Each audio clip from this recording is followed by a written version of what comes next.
Hashem Tzvasai Tivtach Ufia Gitala Sacha. We're now going to learn Sefer Ezra. As we mentioned in the introduction, we're in a very interesting time. We're in the time of Shivat Zion. We're in the time where Belshazzar has died, he was murdered, and Darius the Mede takes over, and then ultimately, now we're in the first year of Koresh. Koresh, who is Melech Paras. So remember, it's Paras Umadai. Madai was short-lived, and now Paras is Persia. The king of Persia is Koresh. Now, very interesting, the Mefarshim say that the word Koresh itself, if you mix around the letters, you get kasher, that he is a holy, good, kosher king. Now, if you mix around the letters of Paro, and there's a lot of reference here to Yetzias Mitzrayim, you get Perah, pretty bad. So the idea really is that Koresh is a pawn to HaKadosh Baruch Hu, but he is a positive pawn.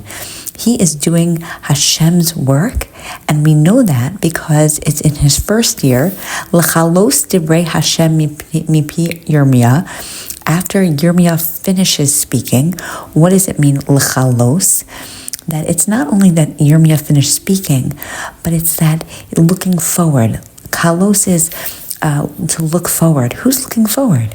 Hashem is looking forward. Hashem is looking forward to be able to do what? Shivas Zion. He wants the Jews to be able to rebuild the Beis HaMikdash, and that is what he's going to give permission through Koresh. Koresh all of a sudden, has this great idea, and the great idea we're going to get to, but essentially, Koresh knows because Yirmiyahu and Yeshayahu spoke about. Yeshayahu speaks very clearly, and he mentions Koresh by name, that there's going to come a time where there's going to be Koresh who's going to help rebuild the Beis HaMikdash. Koresh was supposed to be the builder of the Beis HaMikdash. And that's an interesting role that he knows that he's in. But ultimately, that this is going to be Shivas Zion, the opportunity for the Jewish people who are in Galus, who are living very comfortably. They are in all areas. They have their shuls, their mikvahs, their schools, their fashion. They're free, and they are really entrenched in Persian society. And what happens? Koresh has this epiphany in his first year of reign, and he says, the Jews, good news, vayavor kol bechol malchuso v'gam b'mechtav lemor. And he issues a proclamation both verbally, but more importantly in writing. Why in writing? Remember, we've learned that once an edict in Persia was in writing, it was forever. And remember, we know with Achashverosh, the only way to do something about an edict that was in writing was to write another one. Ko amar Koresh melech Paras, kol malchus haaretz natan li Hashem Elokei hashamayim. All the lands that I own, and malchus haaretz, of the earth, Hashem Elokei hashamayim gave me. Now, what he's really doing is he's not declaring that he is my Hashem, but he's saying, listen, I'm the leader and the aretz. I am the king, the head honcho down here. You, Hashem, you're really Elokei hashamayim. V'hu pakad alai, and he commanded me, livnots lo bayis b'Yerushalayim, to build a house in Yerushalayim, asher b'Yehuda, that's in Yehuda. Now, what is significant? First of all, isn't it interesting?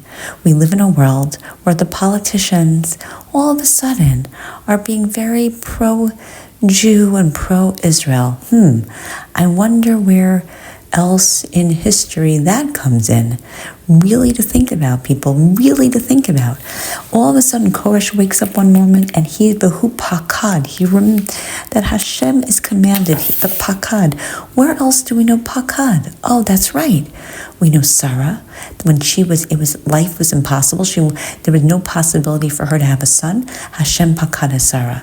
And then she was able to, and all of a sudden her womb that was closed for 100 years was open. So Hashem could do miracles, but let's go deeper. Where else? Well, pakod pakadati. We know that Moshe Rabbeinu, what was the sign that Hashem was going to take them out of Mitzrayim, that he was going to give over, that he remembered from Yosef? It was pakod pakadati. The same thing. Hashem takes us out with an outstretched arm, and he saves us from despair when we're on such a low level and we don't deserve to be taken, to be given the chance for Yetzias Mitzrayim. The same lashon of pakad is used. And all of a sudden he gets this epiphany that Hashem has commanded me to build for you, to build for him a bayis b'Yerushalayim that is in Yehuda. Mi bachem b'chol amo yehei Elokav imo. So whoever is among you from his nation, vayal Yerushalayim asher b'Yehuda, go up to Yerushalayim. Even at Beis Hashem Elokei Yisrael, hu Elokim asher b'Yerushalayim, and I am giving you full permission that you should go to Yerushalayim. Now, I'm not giving you full permission to become an independent nation for me. I'm not giving you Malchus David again, but I'm giving you the opportunity to build for him a house, something that is for him, the God. V'chol hanishar b'chol hamakamot asher hu gar sham, yinasuhu anshe makamo b'kesef v'zahav b'rechush u'b'behima. And for those of you who decide that that's not a good idea, you're going to financially support. Oh, the people in Gullus are financially helping the people in Eretz Yisrael. I wonder where else in history we also have that situation going on. But he's saying that the klei kesef, the zahav, the gold, the silver, all of your wealth and your animals, im hanadava lebeis Elokim asher b'Yerushalayim, like they can all go. You should give the gift to Yerushalayim. And that's exactly what they do. But who does it? Not everyone. Nope. A small amount. Vayakumu roshei ha'avos liYehuda u'leBinyamin b'hakohanim b'halevim v'chol ha'ir Elokim esruchol lalosef noses beis Hashem asher b'Yerushalayim. So not everybody goes. There's a machlokes. Some say that there was representation when it says that there were Roshei Ha'avos, then that really was a little bit of every Shevet, because for there to be full Shivas Tzion, the return to Tzion, you have to have a representation of all the Shvatim. Others say that who was it? Yehuda and Binyamin. Yehuda, because they are, royalty, and they're thinking this is going to work in my favor, and Binyamin because the Beis HaMikdash was going to be in his domain, and the Kohanim and Levim also. They said, you know what, this actually works in our favor, because if the Beis HaMikdash is back, then our job is back, and they had more of a vested interest. But what's very interesting in here is a very important pasuk. So first of all, where else does that remind us that we left Mitzrayim b'rechush gadol? We left with a lot of gold and silver that was given to us by other people, and that's exactly what he's going to do. Koresh is also going to give from his own gold and silver, and from the kelim of the Beis HaMikdash. But it's very interesting. Again, there's a big parallel where we were entrenched in before Yetzias Mitzrayim in this society, and what even though we were slaves, but we were also slaves to a mentality that they had. Here too, very few people are going up, but the people who did vayakumu, they got up, and because at least somebody got up, not a lot of people. The first go around, I think it was 1,500 plus women and children, so it made a grand total of 7,000. That's it. But then ha'ir Elokim esrucho. If you do vayakumu, then Elokim, then he does the rest. La'alosu libnos. Because that's really ultimately what Hashem wants. The idea, the word Ezra comes from help. HaKadosh Baruch Hu is giving us help here. He's literally changing the political trajectory of what would seemingly make sense. Why? Because he's helping us, but he's not going to do the whole thing for us. That ship sailed. We can't have that. We can't have the difference between us and Yetzias Mitzrayim, because Hashem did everything. Basically, we were slaves and we just followed because we were. But here, HaKadosh Baruch Hu was saying, no, I'm giving you the chance, but you have to be able to take it, and only very few do. And so what happens? The Hamelach Koresh Hotzias Klei Beis Hashem. Koresh releases some of the Beis Hashem Asher Hotzi Nebuchadnezzar Yerushalayim that Nebuchadnezzar took from Yerushalayim. Now remember, Koresh has the opportunity to look at things, hindsight is 20/20. He knows what happened with Nebuchadnezzar and Belshazzar. He knows that as soon as you use Kalim in the base of Mikdash, you're up a creek.